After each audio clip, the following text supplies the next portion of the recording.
ಅದು ನಮ್ಮ ವ್ಯಾಪ್ತಿಗೆ ಬರುವುದಿಲ್ಲ.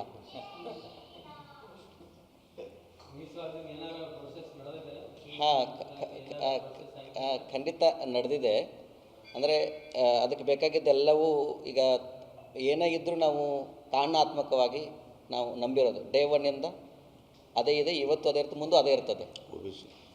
ನಮ್ಮದು ಇರೋದು ಅಂತಂದರೆ ನಾವು ಮೊನ್ನೆ ವೀರಾಣಿ ಕಿತ್ತೂರು ಚೆನ್ನಮ್ಮನ ವಿಜಯೋತ್ಸವಕ್ಕೆ ಅಂಥೇಳಿ ಡೆಲ್ಲಿಗೆ ಹೋದಾಗ ದೆಹಲಿಯ ಹಿಂದುಳಿದ ವರ್ಗದ ಆಯೋಗ ಮತ್ತು ಅದಕ್ಕೆ ಸಂಬಂಧಪಟ್ಟಂಥ ಅಧಿಕಾರಿಗಳನ್ನ ಭೇಟಿಯಾಗಿ ಒಂದು ಸುತ್ತಿನ ಮಾತುಕತೆಯನ್ನು ಈಗಾಗಲೇ ನಾವು ಮಾಡಿದ್ದೇವೆ.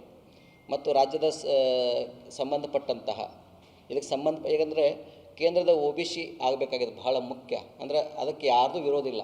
ಕೇಂದ್ರದ OBC ಮೀಸಲಾತಿಗೆ ಕರ್ನಾಟಕದ ಯಾರೊಬ್ಬರ ವಿರೋಧ ಇಲ್ಲ. ಈಗಾಗಲೇ ಲಿಂಗಾಯತ 13 ಒಳಪಂಗಡಗಳು ಕೇಂದ್ರದ OBC ಮೀಸಲಾತಿಯನ್ನು ಅನುಭವಿಸ್ತಾ ಇದ್ದಾರೆ. ಕೇಂದ್ರದಲ್ಲಿ 27% ಅದು ಮೀಸಲಾತಿ ಇದೆ. ಅದಕ್ಕೆ ಈಗಾಗಲೇ ದೆಹಲಿಯ ಹಿಂದುಳಿದ ವರ್ಗದ ಆಯೋಗದಿಂದ ಒಂದು ಪತ್ರ ರಾಜ್ಯ ಸರ್ಕಾರಕ್ಕೆ ಬರೆಯಲಾಗಿದೆ. ರಾಜ್ಯ ಸರ್ಕಾರ ಆ ಪತ್ರವನ್ನು ಇಟ್ಟುಕೊಂಡು ಅದಕ್ಕೆ ಬೇಕಾಗಿರುವಂಥ ಎಲ್ಲ ಫೈಲ್ಸ್ಗಳು 900 ಪುಟಗಳ ದಾಖಲಾತಿಯನ್ನು ಕೊಟ್ಟು ಆ ಫೈಲ್ಸ್ಗಳನ್ನ ತೆಗೆದುಕೊಂಡು ಚರ್ಚೆ ಮಾಡಿ ಸಚಿವ ಸಂಪುಟದಲ್ಲಿ ಇಟ್ಟು ಅವರು ರೆಕಮೆಂಡ್ ಮಾಡಿದರೆ ಕರ್ನಾಟಕದಲ್ಲಿರುವಂಥ ಎಲ್ಲ ವೀರಶೈವ ಲಿಂಗಾಯತರ ಎಲ್ಲ ಒಳಪಂಗಡಗಳಿಗೆ OBC ಮೀಸಲಾತಿ ಸಿಗಬೇಕು ಅನ್ನೋದು ನಮ್ಮ ವಿಚಾರವಾಗಿದೆ. ಅದಕ್ಕೆ ಬೇಕಾಗಿರುವಂತಹ ಎಲ್ಲ ರೀತಿಯ ಕಾರಣಾತ್ಮಕ ಮತ್ತು ಯಾವುದೇ ತೊಂದರೆ ಆಗಬಾರ್ದು, ಅದನ್ನು ನಾವು ಈಗಾಗಲೇ ಮಾಡಿದ್ದೇವೆ. ನಮಗೆ ವಿಶ್ವಾಸ ಇದೆ. ಯಾಕಂತಂದರೆ ಅದರಿಂದ ಮಾಡೋದ್ರಿಂದ ಸರ್ಕಾರಕ್ಕೂ ತೊಂದರೆ ಇಲ್ಲ ಮತ್ತು ಅದಕ್ಕೆ ಯಾರೂ ಕೂಡ ವಿರೋಧ ಮಾಡೋದಿಲ್ಲ ಮತ್ತು ಅದು ಸಂವಿಧಾನಬದ್ಧವಾಗಿದೆ. ಯಾರು ರಾಜ್ಯದಲ್ಲಿ OBCಲಿದ್ದಾರೋ ಅವರು ಕೇಂದ್ರದಲ್ಲಿ OBCಲಿ ಬರಬೇಕಂತಿದೆ.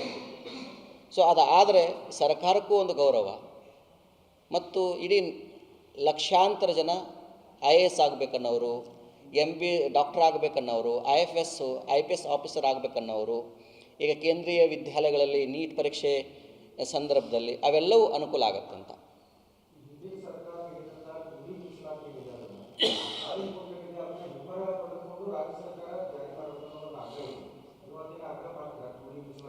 ನೋಡಿ, 2D ಮೀಸಲಾತಿನ ಸ್ವೀಕಾರ ಮಾಡಿಲ್ಲ.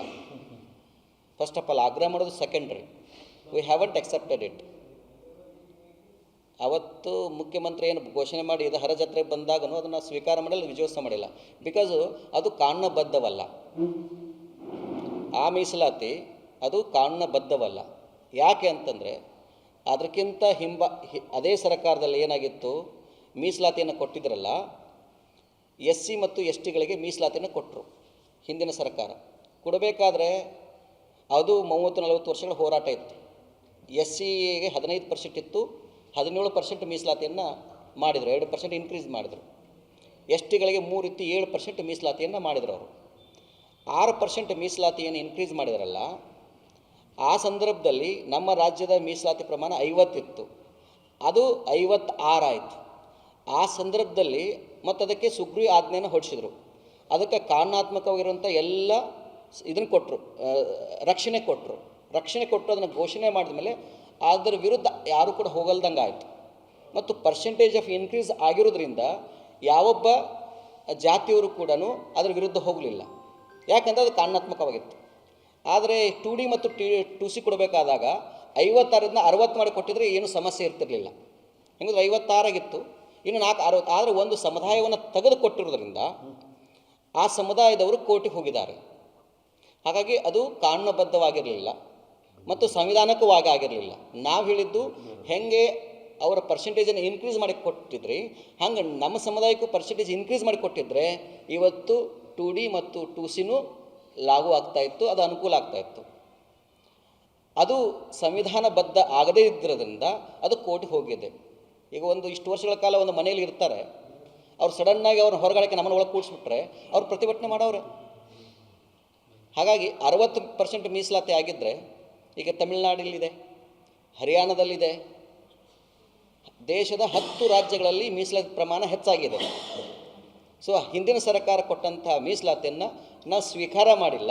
ಹಾಗಾಗಿ ಅದನ್ನು ಮತ್ತೆ ಆಗ್ರಹ ಮಾಡೋ ಪ್ರಮೇಯ ನಮಗೆ ಬರೋದಿಲ್ಲ.